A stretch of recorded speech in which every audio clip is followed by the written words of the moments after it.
beside medicine, beside natural science, I always had studied history of philosophy and such subjects. It was just as if suddenly two streams were joining.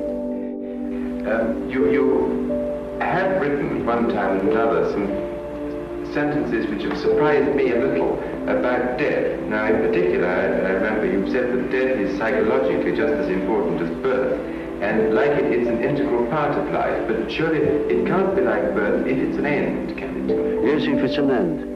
And there we are not quite certain about this end. Because, you know, there are these peculiar faculties of the psyche that it isn't entirely confined to space and time. You've told us that we should regard death as being a goal, yes, and that to shrink away from it is to evade life and yes, life purposes. Yes.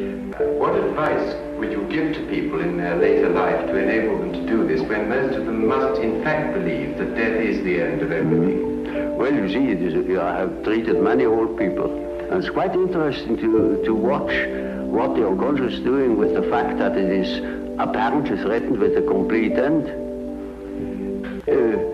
It disregards it. I think it is better for old people to live on, to look forward to the next day, as if he had to spend centuries, and then he lives properly. But when he is afraid, when he doesn't look forward, he looks back, he petrifies, he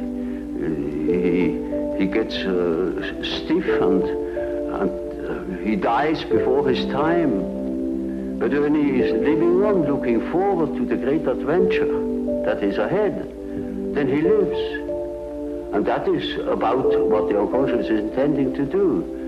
Of course, it's quite obvious that we are all going to die, and this is the sad finale of everything. But nevertheless, there is something in us that doesn't believe it, apparently. But this is merely a fact, a psychological fact. Doesn't mean to me that it proves something. It is simply so.